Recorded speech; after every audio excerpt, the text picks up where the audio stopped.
Assalamualaikum warahmatullahi wabarakatuh. Kami dari kelompok 1 akan mempresentasikan bab 8 tentang strategi fungsional.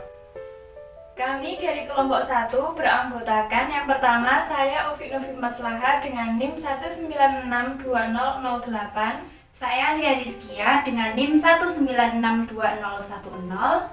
Saya Asmaul Husna dengan NIM 1962013. Saya Rahayu Wilujeng dengan NIM 1962014. Presentasi kali ini terdapat 4 pokok pembahasan. Yang pertama, pengertian strategi fungsional, dan yang kedua, jenis-jenis strategi fungsional, yang ketiga, strategi-strategi yang harus dihindari, dan yang keempat, pemilihan strategi terbaik. Bab 1 tentang pengertian strategi fungsional. Strategi fungsional memaksimalkan produktivitas sumber daya, mengarahkan pada kompetensi tersendiri yang memberikan perusahaan atau unit bisnis suatu keunggulan kompetitif. Dalam batasan-batasan strategi bisnis dan perusahaan, strategi bisnis menggabungkan beragam kegiatan dan kompetensi dari tiap fungsi untuk meningkatkan kinerja. Sebagai contoh, bagian manufacturing, proses produksi, perhatian dan peduli dengan mengembangkan sebuah strategi yang menurunkan biaya dan meningkatkan kualitas hasil outputnya. Di lain pihak, pemasaran berkepentingan dengan mengembangkan strategi yang meningkatkan penjualan. Bab 2 tentang jenis-jenis strategi fungsional. Yang pertama, strategi pemasaran. Dengan memanfaatkan strategi pengembangan pasar, perusahaan atau unit bisnis dapat menangkap dan menguasai mangsa yang lebih besar dari pasar yang ada untuk produk saat ini melalui kejenuhan pasar. Mengembangkan pasar baru bagi produk yang ada. Kedua, strategi keuangan. Strategi keuangan juga menyediakan keunggulan kompetitif melalui biaya pendanaan yang lebih rendah dan kemampuan fleksibel untuk memperbesar modal dan untuk mendukung strategi bisnis. Strategi keuangan biasanya berusaha memaksimalkan nilai keuangan sebuah perusahaan. Yang ketiga, strategi penelitian dan pengembangan. Perusahaan-perusahaan yang bergantung pada teknologi untuk keberhasilan mereka semakin memperhatikan perkembangan strategi R&D yang melengkapi strategi tingkat bisnis. Salah satu dari berbagai pilihan R&D adalah menjadi pemimpin atau pengikut. Yang keempat, strategi operasi. Strategi operasi menentukan bagaimana dan di mana sebuah produk atau jasa diproses atau dibuat, tingkat integrasi vertikal yang dibutuhkan dan penyebaran sumber daya fisik yang diperlukan, dan hubungan dengan pemasok yang diinginkan.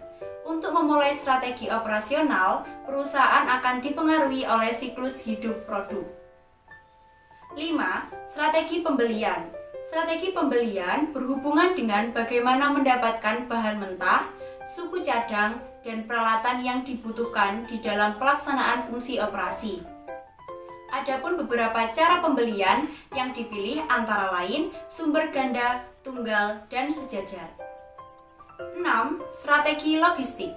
Strategi logistik berhubungan dengan arus produk ke dalam dan keluarnya bahan dalam proses manufaktur. Banyak perusahaan membuktikan bahwa penggunaan sumber logistik menurunkan biaya dan memperbaiki efisiensi waktu pengiriman. 7. Strategi manajemen SDM. Strategi manajemen SDM perlu menjawab permasalahan apakah perusahaan harus menyewa karyawan atau tenaga kerja yang kurang terampil dalam jumlah besar yang tentunya akan menerima upah rendah, melakukan pekerjaan berulang-ulang, dan cenderung berhenti setelah waktu tertentu atau kontrak yang selesai dengan cukup singkat. 8. Strategi sistem informasi. Dewasa ini, pengertian suatu informasi adalah selalu dikaitkan dengan penggunaan EDP, Electronic Data Processing, dan sebatas pemberian data atau informasi yang dibutuhkan oleh para pengambil keputusan walaupun tanpa disadari bahwa penggunaan yang demikian sudah tidak memadai dan ketinggalan zaman. Bab 3 selanjutnya tentang strategi-strategi yang harus dihindari. Adapun strategi-strategi yang harus dihindari, yang pertama, mengikuti pemimpin. Meniru strategi pesaing pemimpin kelihatannya merupakan ide yang bagus, tetapi hal itu mengabaikan kekuatan dan kelemahan tertentu perusahaan dan kemungkinan pemimpin salah. Yang kedua, pukul yang lain dan lari. Apabila perusahaan berhasil karena telah menjadi pionir sebuah produk yang benar-benar sukses, maka perusahaan tersebut memiliki kecenderungan untuk mencari produk superior lain untuk memastikan terjadinya pertumbuhan dan kemakmuran. Yang ketiga, bertempur. Memasuki suatu pertempuran bersemangat dengan perusahaan lain untuk suatu peningkatan pada pangsa pasar mungkin memang menaikkan pendapatan penjualan, tetapi biaya-biaya iklan, promosi, R&D, dan pemanufakturan yang tinggi justru lebih dari apa yang diperoleh. Yang keempat, lakukan apa saja. Ketika dihadang dengan beberapa peluang yang menarik, pihak manajemen cenderung mengambil semuanya. Yang kelima, kehilangan tangan. Perusahaan dapat saja telah menanamkan investasinya yang begitu besar pada suatu strategi tertentu, di mana manajemen puncak justru tidak bersedia menerima kenyataan bahwa strategi tersebut tidak berhasil diterapkan. Selanjutnya, bab 4, pemilihan strategi terbaik. Ada dua hal yang berkaitan dengan pemilihan strategi. Yang pertama, menyusun skenario perusahaan. Penyusunan skenario perusahaan dapat dilakukan melalui beberapa tahap sebagai berikut. Yang pertama, gunakan skenario industri untuk mengembangkan serangkaian asumsi tentang lingkungan tugas. Yang kedua, kembangkan ukuran umum atas laporan keuangan perusahaan atau unit bisnis pada tahun-tahun sebelumnya untuk membuat proyeksi atas laporan keuangan pro forma. Yang ketiga, susun pro forma laporan keuangan secara rinci untuk setiap alternatif strategi. Hasil dari penyusunan skenario harus mengantisipasi laba bersih, arus kas, dan modal kerja bersih untuk ketiga kemungkinan.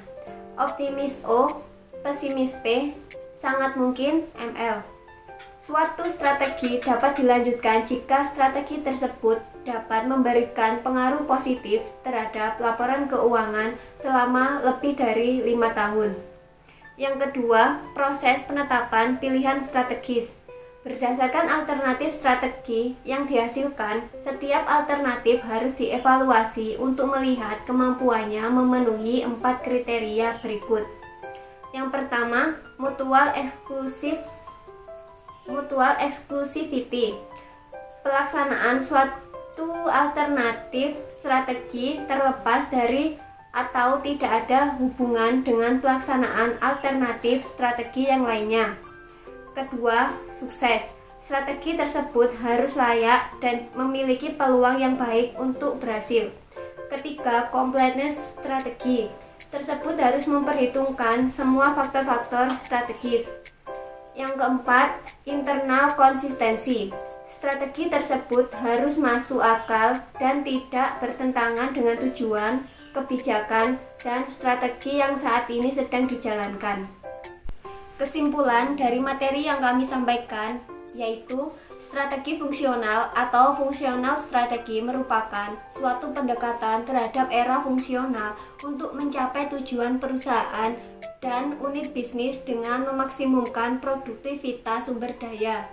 Strategi ini dititik beratkan pada pengembangan dan pemeliharaan suatu kompetensi khusus atau distintif kompetensi untuk menghasilkan keunggulan bersaing bagi suatu perusahaan atau unit bisnis. Sekian dari kelompok kami. Terima kasih. Wassalamualaikum warahmatullahi wabarakatuh.